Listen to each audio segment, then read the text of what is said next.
Hello Ragers, as you can tell by the title, this is part 2 to my 10 brands explained in 10 minutes series. If you haven't seen part 1, I recommend watching it before you watch this video, as I give more of an explanation as to what the series is about, and why I'm making these videos. However, the title is pretty self-explanatory. In short, I will give a brief explanation of each brand's history, talk about the designers, explain what the brand is known for, as well as elaborate on any extra important info, but I'll just stop talking and get on with it. Also, check out the description for more information as well as a table of contents. Starting off on a little bit of a dark note here in regard to Cav Empt and their origin story, in March 2011, a devastating 9.0 magnitude earthquake struck the northeastern part of Japan. This was a major catastrophe as it had monumental effects throughout the country and resulted in some understandably dismal times for Japan and its citizens. However, in this moment of darkness, Cav Empt was founded and launched by Toby Feltwell, their graphic designer Skate Thing, as well as Hishiyama. They wanted to make something out of this negative situation and figured it's time to work out what happens next. The name is short for Caveat Emptor, which is derived from Latin. It was also taken from the sci-fi novel Ubik, and the meaning of the brand's name roughly translates to buyer beware. Furthermore, the trio's reference points for the brand include the failure of all available models of society, as well as the disappointing reality of the internet. Basically, the brand is a reaction to the dissatisfaction with the present state of things. Before Cav Empt, they worked together at Bape, and when Nigo sold the brand, they wanted to continue creating. They were sort of put off by Bape's mainstream appeal and wanted to do something different. On the other hand, Skate Thing is probably the most notable out of the three, as his graphics are the most well recognized. This is reflected through Cav Empt's streetwear as well as sort of futuristic feel. And relating back to the name, there are some science fiction aesthetics as well. During the brand's start, Philip K. Dick books such as Ubik served as a useful tool for the founders in order to view where society was headed. Also, the trio has intended to keep the brand sort of underground, which is why CE is only available at select retailers. This relates back to how the trio were kind of turned off by Bape's mainstream success, as well as CE not really having a set business plan. They all just wanted to continue working together and make something out of the grim times that they were in. However, despite this, CE is a pretty well recognized brand nonetheless, which is seen in their notable 2019 Nike collab, which definitely helped shine some light on the brand. Overall, Cav Empt has a pretty dystopian and sci-fi feel to it. However, Feltwell has explained that they want the observer to perceive the clothes in their own way, as defining Cav Empt's ideas and words would result in the ideas that they're trying to push becoming pointless. In short, in an era where you can Google big boob and get 2 billion results, Cav Empt strives to go against the norm and remain mysterious. Founded by Samuel Ross, a London-based designer, in 2015, a cold wall was inspired by the British class system and merges British working class uniforms with elements of tailoring. Ross tries to look into what is not celebrated enough in fashion in regard to materials and visual language. Also, each garment is hand-dyed and handcrafted. Ross adds the logos and details by himself. This helps with the brand personal feel, along with the notion that a cold wall was founded as a platform for direct communication with its audience, and the fact that Ross's own lived experiences and reflections of the narratives of his peers serve as an influence for the brand. Essentially, a cold wall is a vehicle for the counter-narrative, thus turning rigid categories such as workwear on their head. As ACW has continued to evolve over the years, their core values, such as communication, have remained the same, and the discussions around the class system have been basically absorbed into the DNA of the brand. Back to Samuel Ross, after graduating from De Montfort University with a degree in graphic design and illustration, Ross then worked at a variety of companies across the UK and the US. He was also an assistant to, and now the consultant of, Virgil Abloh of Off-White. Furthermore, in the past, retail locations such as Barney's New York have allowed for Ross to create his own pop-ups, which he builds himself. On the other hand, ACW has been seen on many popular celebrities such as Rihanna, Jaden Smith, Nick Jonas, etc., which helped further promote the brand. On top of celebrity cosigns, ACW has had a handful of noteworthy collabs, such as one with Places Plus Faces in 2017, as well as another in September 2019 with Diesel, and probably the most recognizable was their Fall-Winter 2018 collab with Nike, and again in 2019 when the ACW Air Force One dropped. Overall, ACW continues to evolve while staying true to its core values, which is reflected through ACW launching the SP1 project in January 2020. This project further focuses on communication and creating real and measurable change across the industry. You can tell that ACW isn't just another run-of-the-mill streetwear startup brand, as Ross has proved himself on multiple occasions, which has resulted in ACW cementing itself in the fashion world. Founded by Tetsu Nishiyama in Japan in 1996, WTAPS, the name in which is a reference to the military shooting technique or Zombieland technique depending on your taste, where you shoot a target twice rapidly. The brand has used its many influences such as historic military garb, outdoor clothing, as well as punk and skateboard cultures in order to remain at the forefront of the Japanese streetwear scene as well as push the boundaries of streetwear as a whole. Originally, Tet began his fashion career in 1993 with his first label, FPAR, which stood for 40% Against Rights. It was a graphic bootleg label and was to serve as a sort of sabotage against the fabricated information regulated by mass media. Basically, he used FPAR to express his rebellious views, which is equivalent to an angsty teen screen printing the words "fuck society" in art dystopia font on a Gildan t-shirt. From there, as previously mentioned, he founded WTAPS in 1996, and as you may have guessed, it's heavily influenced by Tet's love for military stylings, which is most seen in their early collections that feature a plethora of all things military. Although to the untrained eye, this may just look like military surplus garb, Tet's flair was always apparent via the creative details in the garments, such as subtle branding and zippers, as well as embroidered military-style patches. From there, and throughout the years, WTAPS established itself as a recognizable brand through balancing its military-related and utilitarian collections with more streetwear-related graphic screen-printed garments. Also, WTAPS has collabed with many brands throughout the years, such as Bape and Supreme, as well as probably their most notable collab, Vans, which has allowed them to achieve global success. Overall, WTAPS has stuck to the philosophy of placing things where they should be, which has been further elaborated upon by Tet in a 2013 Highsnobiety interview, where he states, "It really is from my intuition to me. It's the foundation of design. That's why I use it as a slogan. This is my starting point when it concerns fashion." His creative process is also informed by the Japanese term miyadeku, which is a name for Japanese carpenters who are famous for being able to use every piece of wood from a tree, which is kind of similar to the wabi-sabi philosophy surrounding finding beauty in imperfections. Today, WTAPS is still a globally distributed label led by Tet. It can be found in a variety of stores across the world, including Haven and End Clothing, and the brand continues to have many notable collabs, including the ongoing Vans collaboration as mentioned earlier. Acne Studios is a Stockholm-based fashion house founded in 1996 by Johnny Johansson and Thomas Skogeling.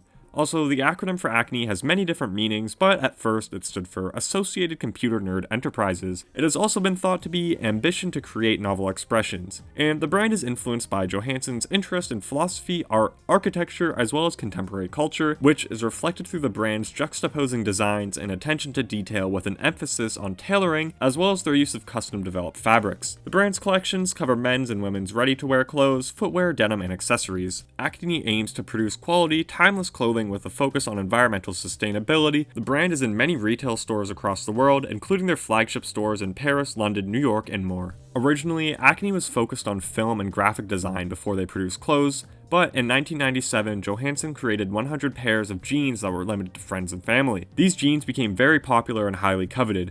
Vogue Paris and other notable sources caught wind of these jeans and urged Acne create more jeans as well as other apparel. In 2006, Acne Studios became a standalone company, separating from their other endeavors in graphic design and whatnot within the Acne collective.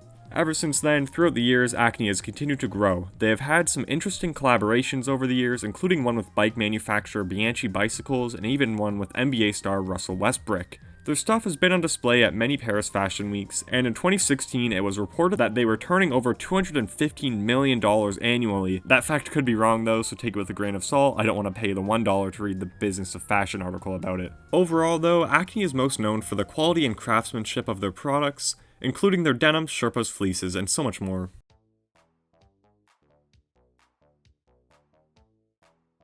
It's safe to say that Heron Preston as a brand, as well as Heron Johnson as a person, is a jack of all trades, from being a fashion designer, DJ, consultant, and art director, and through working with the likes of Kanye and Virgil Abloh while striving to integrate less environmentally destructive practices through his work, Heron has cemented himself as an icon for the youth through his various artistic escapades. In regard to the brand, Heron Johnson started Heron Preston while he was still in high school. Preston is his middle name, by the way. Although it wasn't until 2016 when he began to really focus on it per se. He moved to New York in 2004 and attended Parsons Design School. While in school, he ran a blog documenting things he saw in the downtown scene. Through this, he was able to connect with Virgil Abloh, who was a contributor to another blog at the time and entitled The Brilliance. Heron also graduated in 2008. From there, Heron also gained the attention of Al Moran, the founder of the contemporary art gallery Oh Wow, who offered him a publishing deal. On the other hand, Heron went on to work for Nike, specializing in marketing and social media, as well as becoming an art director for Kanye. Another fun fact is that Heron, alongside Virgil and Matthew Williams, among others, founded Bintro, which was originally supposed to serve as a DJ collective. Back to the brand, the notable traits of many of Heron's pieces include the signature orange color, as well as a Cyrillic word for style, which is seen embroidered on a handful of their garments. Furthermore, the use of prints of the actual heron bird is another staple signature trait. Heron has also collaborated with many brands such as Carhartt, Nike, literally NASA, and most importantly, Off-White. Above all else, Heron values promoting environmental sustainability through his clothes as well as his manufacturing practices, and this is seen through his many upcycled garments. Started in 2013 by Polish law student Natalia Maksek, Misbhv was a way for Natalia to create mostly parody designer t-shirts for her close friends. This was during her summer break from studying law, where she went to London for work and evidently fell in love with fashion. The brand is a perfect example of DIY, as there was no real business plan, hardly any budget nor experience. Also, Thomas Werski joined the brand and served as a co-designer / partner basically. He has stated that the brand was never supposed to be taken very seriously, but over the years, Misbhv has developed into a full-fledged contemporary line for men and women that blends nostalgia into streetwear. In 2015, Natalia and Thomas set up a showroom at Paris Fashion Week to show off their pieces, and one of their first customers was the British luxury retailers, Browns, who wanted to sell their collection in their London boutique. In 2016, the brand staged their first New York Fashion Week presentation to debut their Spring-Summer 2017 collection, and in 2018, Misbhv had their first runway show in Warsaw's Palace of Culture and Science to debut their Spring-Summer 2019 collection. As the brand has grown throughout the years, the team has expanded to 6 people, made up of mainly friends from over the years, and they now have 10 to 12 factories in Poland. Furthermore, in regard to the clothes, Misbhv often produces gender-neutral garments that are unique in part for their manufacturing techniques as well as their cultural background. All of the fabrics come from top-quality European sources, such as Italian lamb for leather jackets and Portuguese wool for coats. Also, all of the final products are made in Poland. Polish history is seen within the brand with references from the communist pre-1989 era of the country's past. It is clear that the designers both growing up in Poland in the 90s has definitely shaped / influenced the brand, more specifically in regard to the nightlife and more relaxed atmosphere. Additionally, Misbhv has been seen on the likes of Rihanna, and they have had a handful of collaborations including Reebok and Kith. Overall, the duo's lack of formal design experience and Polish influence allows for the brand to have a pretty genuine feel, which you don't really get out of some of the more commercially appealing brands. Founded in the year 2000 by designer Hiroki Nakamura, Visvim has served as an ongoing exercise in the pursuit of joy and timeless beauty through the discovery and creation of different garments. Visvim has used many different materials and influences throughout the years, such as Gore-Tex outerwear, natural indigo dyed kimonos, as well as Native American inspired sneakers, but above all else, the inspiration and driving force behind the brand has remained the same. Best stated on Visvim's own website, Visvim is a journey to find happiness through creation, and the products and collections that are born each season are our most honest and attempts at reaching towards that goal. It is rumored that the name of the brand stems from Nakamura noticing the words Viz and Vim in a Latin dictionary. However, in more depth, Visvim is a Japanese brand known for their timeless clothes that blend American ruggedness with artisanal Japanese traditions. Their presence is most felt in the menswear world. Back to the designer and founder Hiroki Nakamura, through growing up in Japan, he became interested in post-war fashion and how it mostly consisted of casual American clothing. Through that, he was able to gain an understanding of American style. Later on, he traveled to Alaska, where he was able to spend time exploring and snowboarding while learning and understanding the lifestyles of many indigenous groups along the way. After moving back to Japan, he got a job designing Burton snowboards, which he would stay at for the next 8 years, but in that time, he obsessed over American clothing and had an ever-growing collection of vintage clothes himself. And with his practical design knowledge from his time at Burton, he decided to form his own label, Visvim, in 2000. Nakamura designed the Visvim FBT, which is one of the most notable Visvim sneakers, which allowed the brand to experience swift success. Also, you can clearly see the inspiration from these stems from Native American moccasins. By 2005, Visvim was in full swing and was a full-on menswear label, producing a bunch of different pieces, all of which were mostly influenced by military garb and some even contained Gore-Tex. Throughout the years, Visvim has progressed in line with Nakamura's personal interests and style, which he has dubbed as future vintage. Today, Visvim is still headed by Nakamura and has headquarters in Tokyo, along with many brick-and-mortar stores across Asia as well as many retailers across the world. There is also a women's wear line of Visvim called WMV, and Visvim has many different free international laboratory concept stores in which these stores contain some very limited pieces and are often comparable to exhibitions or galleries. Visvim continues to pioneer a wabi-sabi approach to clothing, similarly to WTAPS as previously mentioned, which is reflected through the use of traditional dyeing techniques such as mud and natural indigo. Overall, with Visvim, you can expect some truly quality products that will last far into the future, while still appearing vintage. future vintage. Oh god, get ready for me to butcher this one. Why do I do this to myself? Enfants riches déprimés, which translates from French to depressed rich kids, was founded by designer Henry Levy in late 2012, also known as Henry Alexander Levy. Levy and his brand ERD are both influenced by the combination of 1970s punk attitudes combined with Japanese avant-garde designers.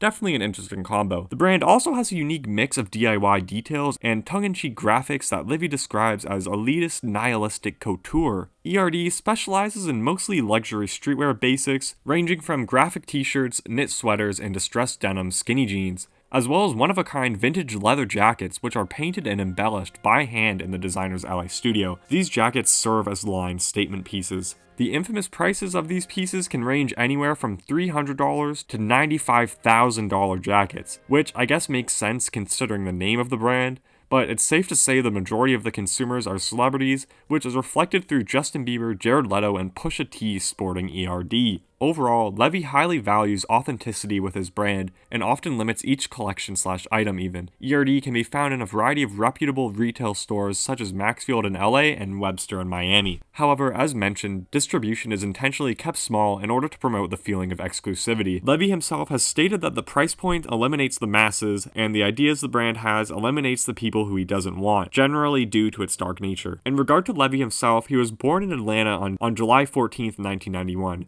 He had some pretty wealthy parents, so he was able to enjoy things such as trips to Europe and access to designer clothes. His parents often made him go to operas and museums. Jesus, that sounds awful. I understand now where the darkness of this brand comes from. But for real, he was interested in art from a young age, but it didn't resonate with him the same way the punk subculture did. He discovered the Clash and the Sex Pistols at age 11 and immediately researched them more in regard to who they were and what they stood for. As a teen, he began going through a phase of putting safety pins and chains all over his school uniforms, much to the displeasure of his parents. He apparently dropped out of UCLA's art program and started up ERD during what would have been his junior year. Similarly to Misbhv, the department store Browns picked up his first collection, and not long after, other boutiques followed suit. He opened a studio in downtown LA and started making full seasonal collections. Overall though, if you enjoy being rich, gatekeeping, being depressed, and elitism, this is a brand for you.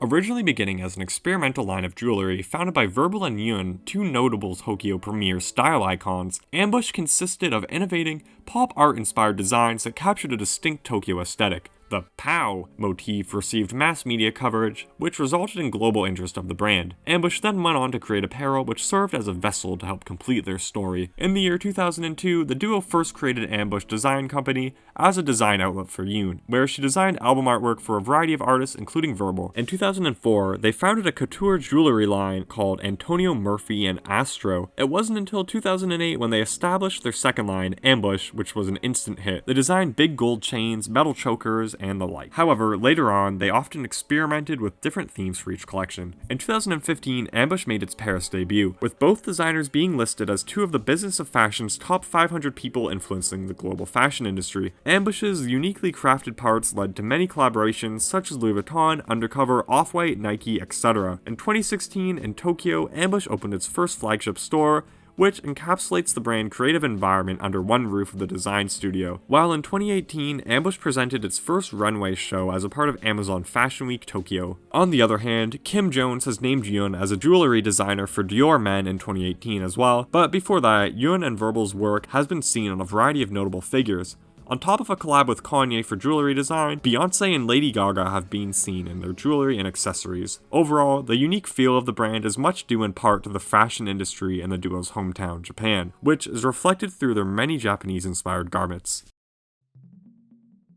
Founded in 2015 by former Bean Trail rager Matthew M. Williams, and referenced in Cool Drake Tusi Slide video 1017 Alyx 9SM, which I'll just be referring to as Alyx, has been a staple brand in luxury fashion. Alyx is often recognized for their quality garments, chest rigs, and iconic roller coaster belt buckles. Matthew was born in Chicago and raised in California. He has worked with a variety of talented and notable people throughout the years, such as Virgil, Lady Gaga, and Kanye, which helped inspire and shape his aesthetic, rooted in creative repurpose, innovation, and craftsmanship. Also, Matthew takes great inspiration from his youth and upbringing, which is seen through Alyx's punk/subculture feel, combined with an edgy and utility spin. Alyx combines luxury streetwear with high fashion, which further promotes its unique feel. In regard to the brand's name, Alyx is named after William's daughter, while 1017 is a reference to his birthday, October 17, and the 9SM is taken from the label's founding studio address in St. Mark's Place in New York City. Matthew's interest in the creative process of fashion has led him to extensively research garment construction and fashion philosophy, which has resulted in Alyx's debut women's Autumn-Winter 2015 collection, which was comprised of many different accessories, ready-to-wear clothes, and shoes. Also, Alyx mainly focused on women's wear for the first 2 years,